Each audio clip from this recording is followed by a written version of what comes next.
Makanya dalam sejarah dalam atau konferensi tarekat internasional pertama kali di Pekalongan dinyatakan bahwa ternyata orang-orang seperti Syekh Abdul Qadir Al-Jilani itu ternyata pejuang kebangsaan.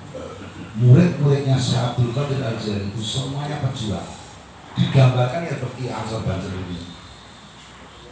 Muridnya siapa ahli tarekat ini, Syekh Abdul Hasan Asy'adili semuanya, Syekh Abdul siapa lagi, Abu Hafiz Al-Ghabir, Imam Al-Junaid Al-Baghdadi, tokoh-tokoh tasawuf itu rata-rata semuanya pejuang kenegaraan, pejuang kebangsaan, dan muridnya semua adalah pejuang.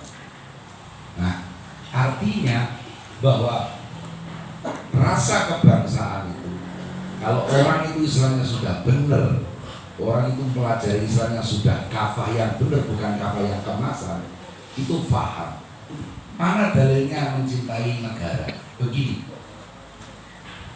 kita pernah mendengar apa yang disebut sebagai Piagam Madinah. Silakan sahabat-sahabat di browsing di Google, sudah ada yang diterjemahkan. Ya kalau lebih mantap sih yang teksnya Arab ya. Piagam Madinah itu terdiri dari sekitar 60 pasal. Pasal pertama mencengangkan. Pasal pertama, dengar baik-baik. Innahum ummatun wahidatun. Mereka adalah satu bangsa yang sama. Pertanyaannya siapakah mereka?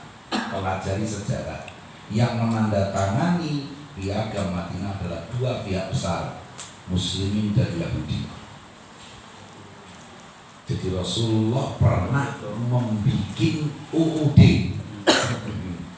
UUD-nya pasal pertama mencengangkan innahum ummatun wahidah. Umat itu makanya belajar bahasa Arab yang benar, jangan hanya terjemahan.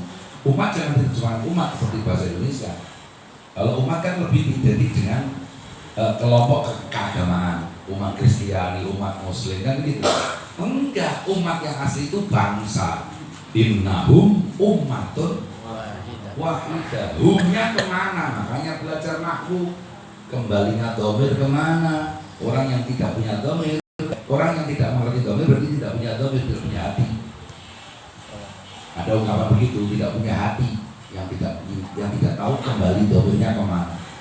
Innahum itu mereka dikembalikan pada dua kelompok besar yang sama-sama menerima Piagam Madinah, yaitu kaum muslimin dan kaum Yahudi. Banyak pasal berikutnya yang lebih membuat kita tercengang. Apa? Wa anna 'alal yahudi wa anna lahumun nasru, bahwa di antara mereka harus saling an-nasru, tolong menolong.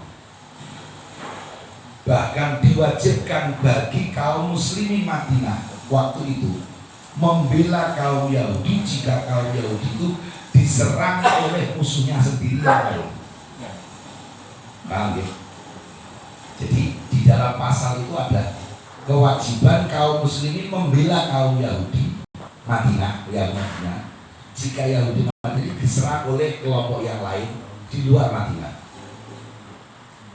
Coba kewajiban memberikan pertolongan kepada kaum Yahudi. Kalau kita sahabat-sahabat sekedar jaga gereja kan terlalu kecil. Itu ada di dalam undang-undang dasar yang langsung diciptakan oleh Rasulullah.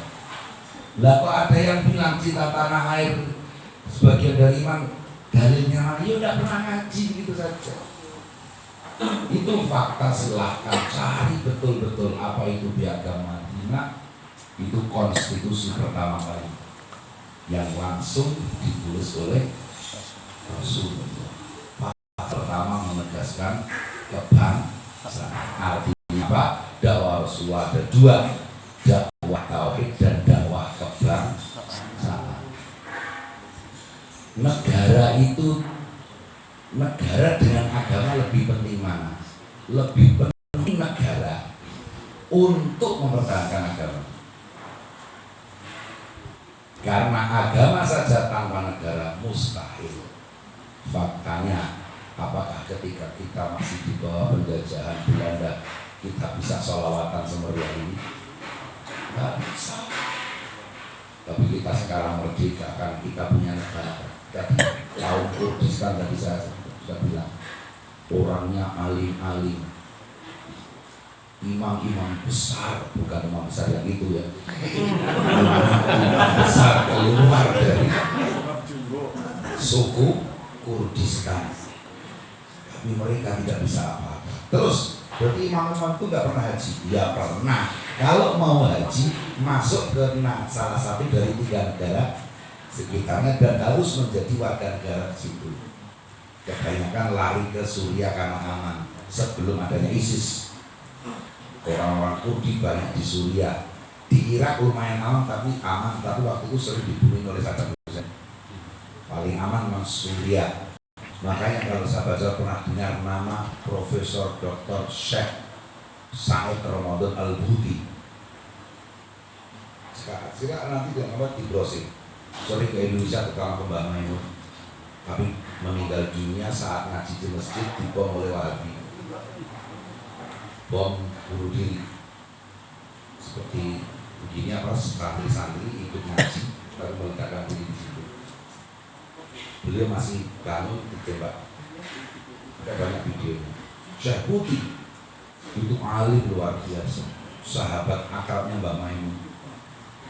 Ketika adiknya Gus Wafi ke mondok di Suriah, wah masya Allah, seperti apa ini.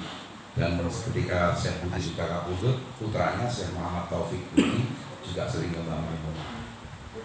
Ini Suriah waktu itu aman sebelum adanya ISIS, yang tiada lain adalah Wahabi internasional itu ISIS. Intinya sahabat-sahabat, kalau kita berkeyakinan meneriakkan ya agama itu jangan khawatir, dalilnya langsung Rasulullah. Jangan takut dibully. Yang bully itu paling-paling ya hanya karena nggak tahu. Selanjutnya begini sahabat-sahabat, tadi saya katakan bahwa ringin kita ini alhamdulillah aman, tapi 2019 ringin kita terancam. Makanya kenapa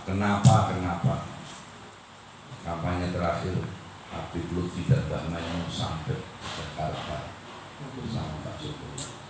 Kalau 2014 masih aman karena baik Prabowo maupun Jokowi tidak ada penumpang gelapnya.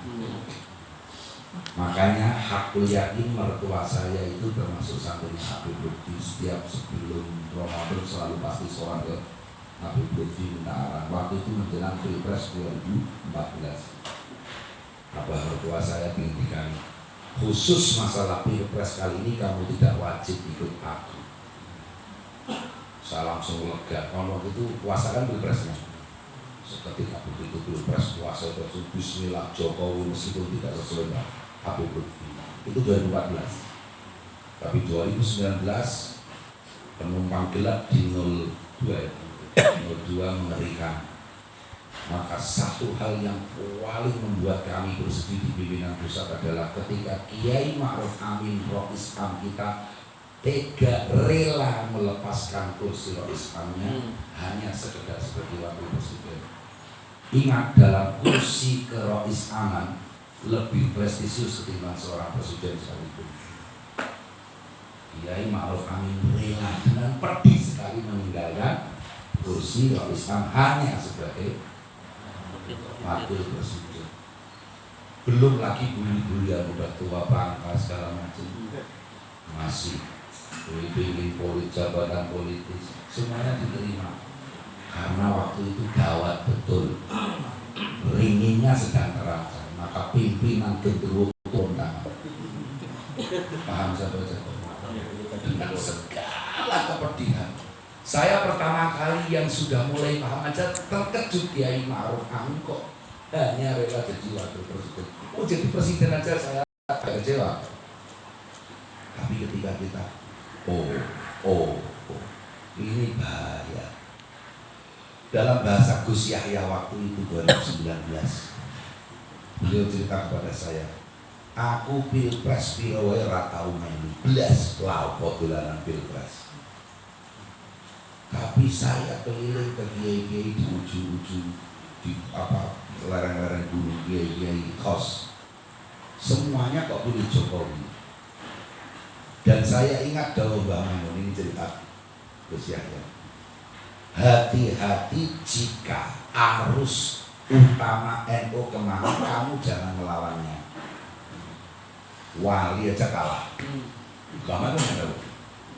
Hati-hati kalau arus NU yang besar itu kemana, ikuti. Jangan melawan. Enggak ikut saja kamu akan tercecer. Wali saja tercecer. Mengapa? Karena ini juga ada hadisnya, bukan dari Mbak Maimun. Ya kan? As-salat al-a'zam itu mayoritas. Artinya apa? Kalau dalam bahasa Rendra dulu, suara rakyat adalah suara Tuhan. Ya, itu terjemahan as-salat al-a'zam, terjemahan hadis saja. Itu Rendra tidak terjemahan. Pernah nguping-nguping ngaji saja terus. Suara rakyat adalah suara Tuhan. Itu maksudnya kalau arusnya NU kemana? Waktu itu arusnya NU jelas Jokowi. Maka pedih tidak pedih harus ikut, kecuali kalau Anda siap tercecer atau bahkan hanyut oleh arus. Mbak Maimun sampai memberikan beberapa contoh, tapi saya nggak enak karena ini persoalan wali. Wali-wali di Indonesia yang tercecer gara-gara tidak mengikuti arus besar itu. Ada seorang wali nangkang sama Gus Dur ketika Gus Dur pertama kali menerima Pancasila sebagai asas tunggal. Dulu kan Pancasila sebagai asas tunggal itu kan NU yang pertama kali menerima. Dan Gus Dur, ada seorang wali, Gus kalau kamu yang benar, aku mati duluan. Bener, aku mati duluan. Gak perlu saya sebut namanya. Ini yang cerita Mbak Maimun, bukan pangkat kita, bukan makom kita untuk menceritakan secara jelas, tapi kurang lebih seperti itu. Kiai fulan, kiai fulan, kiai fulan. Jadi